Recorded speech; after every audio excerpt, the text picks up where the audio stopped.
आज की वीडियो फिर से शुरू होने वाली है ब्लैक स्क्रीन से, ताकि आपको फील दे सकूं मैं कि हम करना क्या चाहते हैं।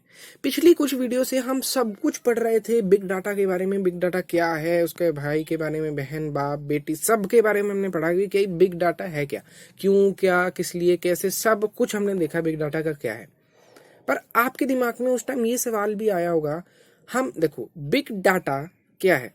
बिग डाटा बहुत बड़ा डाटा भी है, और दूसरी चीज बिग डाटा एक प्रोसेस भी है जिससे हम डाटा को प्रोसेस कर सकते हैं और उससे एनालिसिस कर सकते हैं। इतना अब तक की वीडियो से सबको अंडरस्टैंडिंग क्लियर है। पर इस वीडियो में हमारे पास क्वेश्चन है, कैसे बिग डाटा के अंदर क्या ऐसी चीज है, क्या क्या प्रोसेसेस होती हैं जिससे हमारा डाटा प्रोसेस होता है और हम उससे एनालिसिस कर सकते हैं। तो हमारा क्वेश्चन है कि कैसे। तो उससे पहले मैं आपको एक स्टोरी बताना चाहूंगा छोटी सी, और पेपर पेन भी आपको बताना चाहूंगा, ताकि हमारे पास टाइम कम है और मैं चाहता हूं कि जल्दी से जल्दी बिल्कुल क्लियर अंडरस्टैंडिंग के साथ हम वो चीज को करें और आपको पता भी ना चले कि कितना मुश्किल टॉपिक था और आपने इसको चुटकियों में कर दिया। पर आज की वीडियो अगर आपको समझ आती है तो मैं आपसे रिक्वेस्ट करता हूँ कि आज की वीडियो खत्म होने के बाद कमेंट में जरूर बताना अगर आपको अच्छी तरह समझ आती है कि हाँ भाई मुझे समझ आ गई, और नहीं आती है तो प्लीज मेरे को बताना ताकि मैं इंप्रूव कर सकूं और अच्छी तरह अंडरस्टैंडिंग कर सकें। तो टाइम वेस्ट नहीं करते यार, जल्दी से शुरू करते हैं। तो हमारे पास क्या है, जो ये बंदा है ना, ये एक बंदा है, इसको इसका बॉस बहुत सारा काम देता रहता है। मतलब काम दिया इसके बॉस ने, वो ये कर रहा है, काम दिया इसके बॉस ने कर रहा है, काम दिया इसके बॉस ने कर रहा है। बहुत टाइम से काम चलता आ रहा था। पर एक टाइम ऐसा आया जब कंपनी को बहुत बड़ा ऑर्डर मिला और कुछ ऐसी चीज होगी कंपनी में कि बहुत सारे एम्प्लॉय छुट्टी पे चल गए।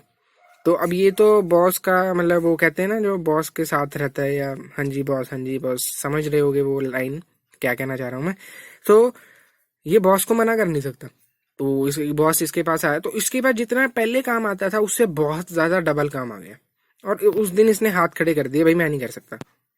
अब बॉस भी नाराज हो गया, पर इसने सोचा यार इतना अगर मैं करूं तो ऐसे तो चलेगा नहीं।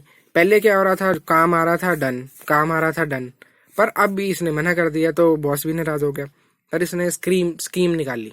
अब जो काम ये नॉर्मल तरीके से कर रहा था, इसने बोला कि मैं नॉर्मल तरीके से नहीं करूंगा भाई, बोलना तो है ही, काम उसने बोल दिया। हाँ, इसने क्या करा, जो काम था, ये हमारा काम है, इसने अपने सबॉर्डिनेट जो इसके जूनियर थे उनको बांट दिया कि भाई एक तू कर लियो, एक तू कर लियो, एक तू कर लियो, आधा आधा काम बांट दिया।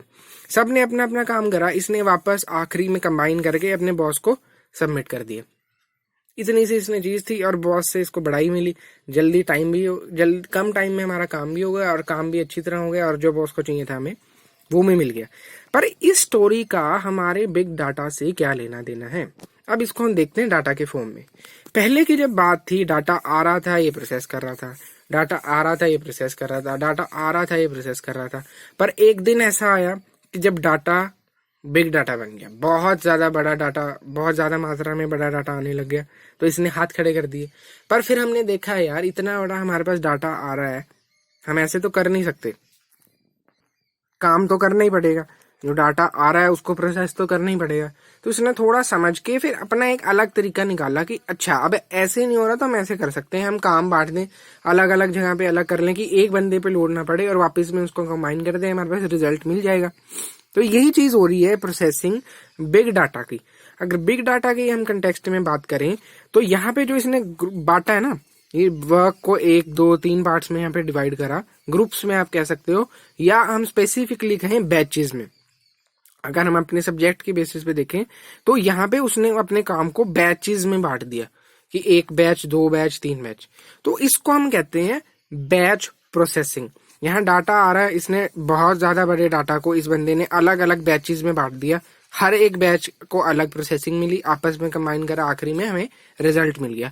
तो ये बैच प्रोसेसिंग होती है, जो कि बिग डाटा के अंदर जो प्रोसेस होती है वो बैच प्रोसेसिंग होती है, जिससे बहुत ज्यादा बड़े डाटा को हम प्रोसेस कर सकते हैं। होप आपकी अंडरस्टैंडिंग क्लियर होगी। और एक और चीज मैं आपको बता दूं, अगर कंप्यूटर साइंस के स्टूडेंट हो, आपने 4th सेमेस्टर, अगर डिप्लोमा के हो स्पेशली, तो आपने 4th सेमेस्टर में या आपने पिछले सेमेस्टर्स में पढ़ा होगा ऑपरेटिंग सिस्टम में बैच प्रोसेसिंग। तो वो भी सेम चीज थी, अगर आपको याद नहीं है तो वही चीज है। बस आपने इसमें ये ध्यान रखना है कि कोई भी काम है बहुत ज्यादा बड़ा, उसको बैचेस में अलग अलग छोटे छोटे ग्रुप में बांट देना है और उसकी अलग अलग अपनी प्रोसेसिंग होगी। तो इतनी आज की वीडियो में बस इतना ही समझाना चाहता था, आपका कंसेप्ट बन गया ना, समझ आ गया कि अच्छा ये बैच प्रोसेसिंग